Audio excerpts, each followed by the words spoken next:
आजच्या ग्रामसभेचा विषय आहे गावामध्ये शांतता राखणे. पण तुम्ही अजिबात काळजी करू नका, यांच्या चर्चेमुळे इथे हास्याचे फटाके नक्कीच फुटतील. त्यासाठी मंचावर स्वागत करूया आपल्या इरसाल गावकऱ्यांचं.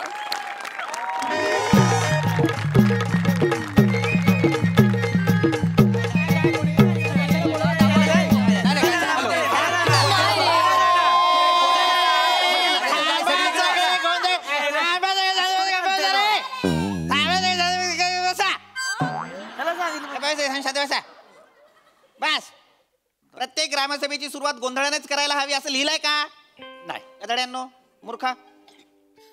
अत्यंत महत्वाच्या विषयासाठी आज आपण इथे जमलेलो आहोत. जर हा विषय आपण आत्ताच व्यवस्थित हाताळला नाही, हे प्रश्न आपण आत्ताच व्यवस्थित सोडवले नाहीत, तर भविष्यात आपल्या गावचे तुकडे होऊ शकतात. काय मास्तरांनो, म्हणजे एकदम गंभीर विषय हा. म्हणजे हा विषय काय तो कळला पाहिजे. माझी तीनदा रिपीट उडेल माहितीये काय? पटकन सांगा, माझी तीनदा रिपीट उडेल. सरपंच, तुमची तीनदा रिपीट उडवलीच पाहिजे. त्रेधा तिरपीट असा शब्द आहे तो. तीनदा रिपीट, तुम्हाला तीनदा रिपीट करावा लागतो शब्द. त्रेधा तिरपीट कळलाय शब्द म्हणून कुठेही वापराल का? महत्वाचा विषय बाजूला राहतोय. सॉरी. तर तुम्हा सर्वांना माहितीच आहे की शेजारच्या गावात दंगल पेटलेली आहे. गेल्या महिन्यात तालुक्यातल्या गावांना याची झळ बसली. काल आपल्या शेजारच्या गावाला बसली. भविष्यात कदाचित आपल्या गावाला सुद्धा याची झळ बसू शकते. म्हणूनच ही सभा भरवलेली आहे आपण. नाही पण मास्तरांना, आपल्या गावात दंगल नाही होणार. आपलं गाव शांत आहे. आपण कसं एकोप्याने राहतो ना. नाही, खरंय खरंय. पण काय, लाकडाला वाळवी आणि शांततेला दंगल कधीही लागू शकते. काय नाही, विघ्न संतोषी माणसं जी असतात ना, ती अशी एकोपा असणारी गावच पहिले लक्ष करतात. लक्षात घ्या. नाही पण मास्तरांनो, ही दंगल होऊ नये काय करावं लागेल? बरोबर. म्हणजे काय करू नये हे सांगणे तुमचा कोण हात धरू शकत नाही म्हणून म्हटलं. बरोबर.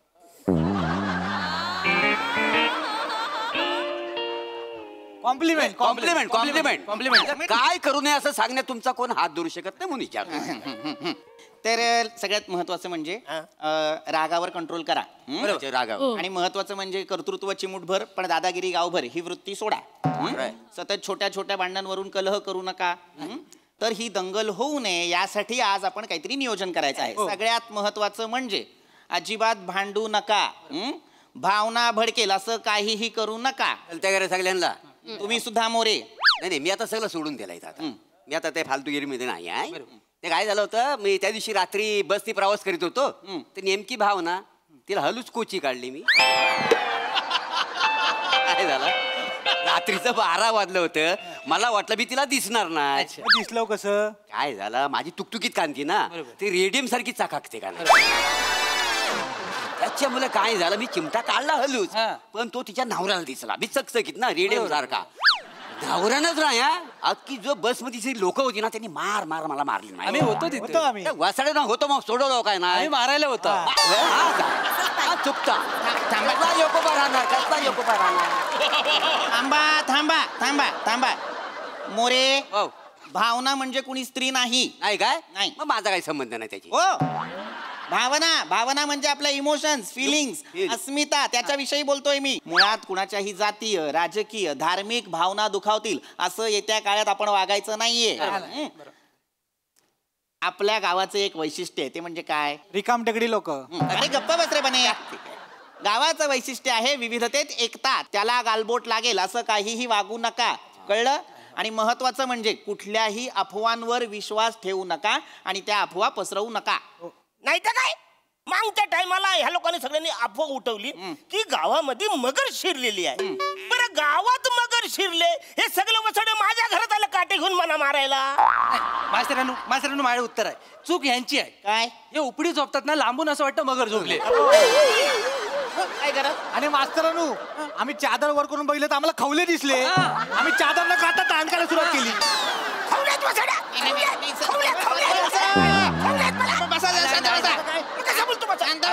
बने, आमचा गैरसमज झाला, उपडी फणी ठेवला नव्हती. बने, हे कुरळे केस ना लाटण्यात टाकून सरळ करीन आणि चिकू सोबत तुला पण ग्राइंडरला लावीन. गप्प बस गधड्या. मास्तर आपण वर मला पण एकदा मार पडला माहिती तुम्हाला. फोनमुळे काय आता problem आहे? मला पण त्रास होतो. काय काय झालं माझ्या भाचीचं लग्न होतं तर लग्नात मग मी असा मी फेटा बांधलेला आणि मी इकडे तिकडे फिरे. तर मला फोटो सोकुलला पाठवायचं होतं ना. सोकुलला पाठवायचं होतं. तर काय झालं तेवढ्यात कोणतरी बोलला की मोऱ्यांना 2 शिंग आलेत. बरोबर. हो जोतोय माझा फेटा काढी. मला लग्न एन्जॉय करताच आलं नाही आणि फोटो पण पाठवताना आले माहिती आहे. नशीब समजा शिंगा आल्या ती सांगितलं शिपूड उगावलंय सांगितलं असतं लेंगा वाढला असता सगळ्या. बसाडे तूच होतास तू अपघात. नाही, मी नाही, मी खरा नाही. सांगायचा मी- खरा- गप्प बसा रे. दंगल होऊ नये म्हणून आपण मीटिंग घेतो आणि तुम्ही इथे येऊन सुद्धा भांडताय. मास्तरांनो माझ्या बारक्याक ताप इलो आ त्याका दंगल दाखवची आ माका निदान दंगल बघून तरी त्याचा ताप उतरीत असा वाटता माका. वेंगुर्लेकर बाई, दंगल ही दाखवण्याची नाही थांबवण्याची गोष्ट आहे. आणि दंगल बघून ताप कमी होत नाही तर व्यवस्थेवरचा ताप वाढतो. आणि इतकाच जर तुमचा बारक्या तापला असेल तर घरात गिजर म्हणून लावा. मास्तरांनो इथं ज्यांचा बारका तापलेला असतो तेव्हा एकदा त्याला फ्रीज मध्ये हो दे त्याचा बर्फ. कसे बोलतात कसे बोलतात. मास्तरांनो काय कोको मी काय बोलतोय आपण भांडतच नाही आपण एकोप्याने राहतो मग हे आपल्यात दंगल कशी होतली. करेक्ट आहे. हे बघा अत्यंत योग्य प्रश्न विचारले. मग हे मुळात आपण सगळी माणसं ते स्थानिक रहिवासी असतात ते दंगल कधीच करत नाहीत कारण ते सलोख्याने राहत असतात. ते सगळे एकमेकांना ओळखतात. त्यामुळे आता याच्या पुढे आपल्या गावात बाहेरून येणाऱ्या प्रत्येक माणसावर लक्ष ठेवा. पण ऐका की आता आपला पम्याजी गेलाय बाहेर देऊ मग त्याला आता परत गावात घ्यायचा का नाही मग. घ्यायचा सावत्या तो बाहेर गेलाय पण तो आपलाच माणूस आहे की नाही. नाही नाही आपला माणूस जरी माहिती असला ना बरोबर. तरी मला ना त्याच्या हालचालीवर लय संशय आहे. काय झालं गावाचा फोटो काढत होता आणि म्हणत होता गरम गरम गाव विकून येतो दुसऱ्या गावात. तो गरम गरम पाव विकायला गेलाय. बेकरी काढलीच नाही वाटेल ते ऐकता तुम्ही मोरे गप्पा बसा. गरम गाव गाव नाही विकायला गेलाय तो पाव पाव विकायला. आहे का? उद्योजक होऊ पाहतोय तो स्थिर सावरू पाहतोय त्याला करू द्या ना त्याचं काम.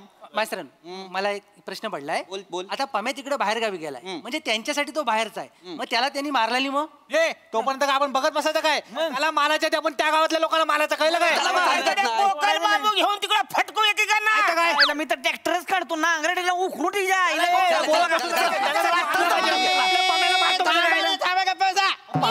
मी माझ्या बारक्याक घेऊन येऊ काय. काय तिकडे जाऊन सगळ्यांना चटके द्यायचे. यांचं ऐकत बसू नका. हे बाबा मारली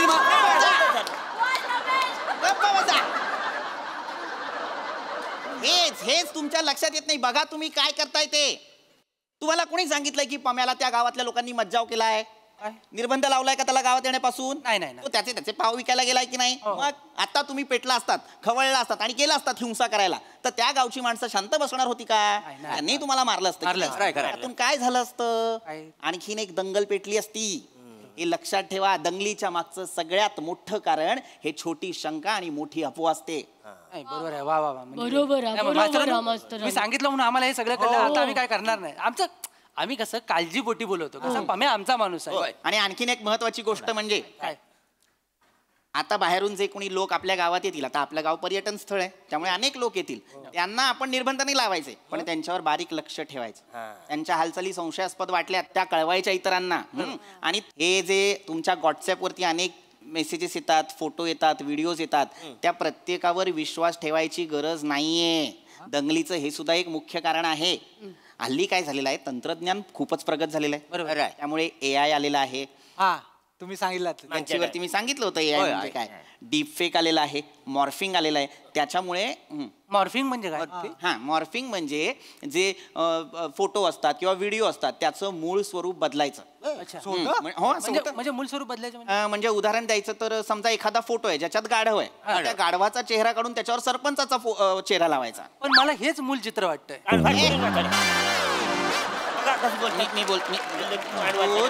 चिकू एक एक करून बी काढेल.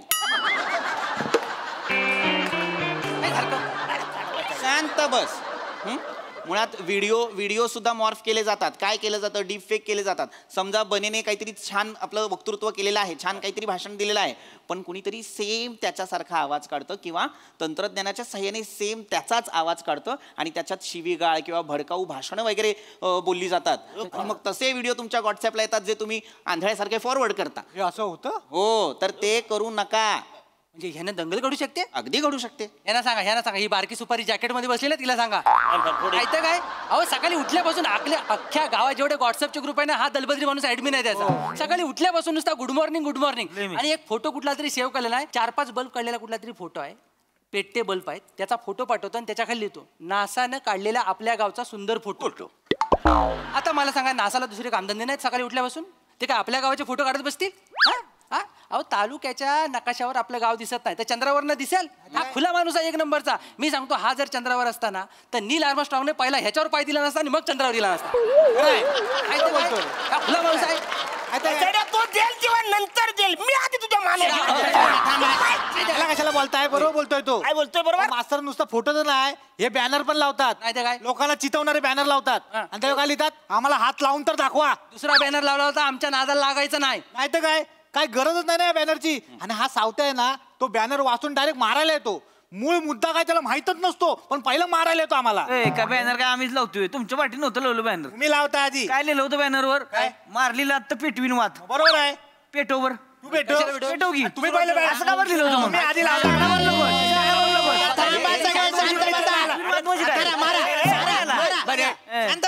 गदड्यांनो, काय वाटेल ते बोलताय, जरा विचार करा ना.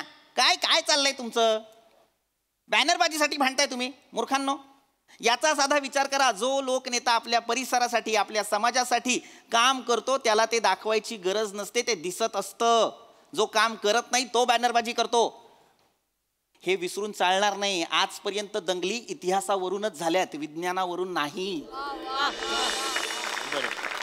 आणि या दंगलींमध्ये सगळ्यात जास्त भरडला जातो तो आपल्यासारखा शोषित, गरीब, सामान्य, प्रामाणिक माणूस. तुमचं नुकसान व्हावं असं जर तुम्हाला वाटत असेल तर खुशाल करा दंगली. पण जर या दंगलींमधून सावरायचं असेल आणि आपल्या समाजाला पुढे न्यायचं असेल, आपल्या देशाला खरंच प्रगतीवर आणायचं असेल, तर ह्या सगळ्या गोष्टींमध्ये पडू नका. माणसाने माणसाशी माणसासारखं वागा, कारण संविधान फक्त एकच धर्म जगायला शिकवतो, तो म्हणजे माणुसकी. नाही आता मला पटले सगळे, बरोबर बोलायचं. हे बघा, मांग जे काय माझ्याकडनं चुकून तुम्हाला मी काही बोललो असेल तर मी तुमची माफी मागतो, मला माफ करून टाका. आणि मेन गोष्ट म्हणजे हेवे दावे जे काही झालेले आहे, तुम्ही हेवे करता तसं काही करू नका. आणि सरपंच म्हणून मला एक छोटीशी गोष्ट ऍड करावीची वाटते. कशाला? म्हणजे नाही आता विषयच आपले सगळे बसलेत आहे म्हणून आपल्याला सांगून टाकू. म्हणजे कसं आहे की समजा राग आलाच एखाद्या माणसाला, बाबा ह्याचा आलाय राग, मला सणकन जाऊन त्याच्या कानाखाली मारायची, त्याला राग यायच्या आधी म्हणायचं सॉरी, माफ कर, म्हणजे विषय मिटला. बरोबर मास्तर, म्हणजे खरंच चांगली गोष्ट. सरपंच तुमचं म्हणणं मला अगोदर खरंच पटलेलं आहे, खरंच पटलंय. सॉरी.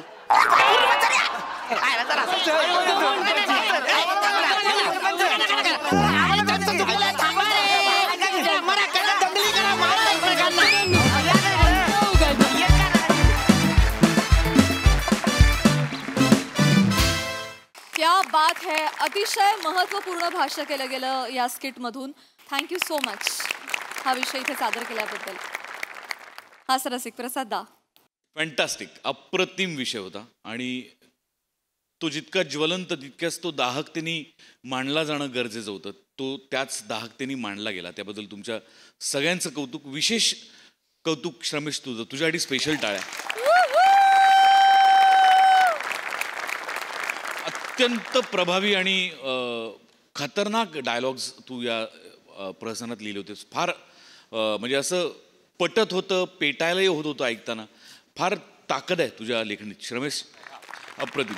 खरं तर मला असं वाटतं हे गाव पर्यटन स्थळ आहे, पण ते ठिकाणांकरता नाही तर या माणसांकरता आहे. प्रत्येक माणूस जवळून बघावा असा या गावातला आहे आणि तितक्याच अप्रतिम पद्धतीने तुम्ही ती ग्रामसभा साजरी करता. सगळ्यांनीच फार अप्रतिम केलं.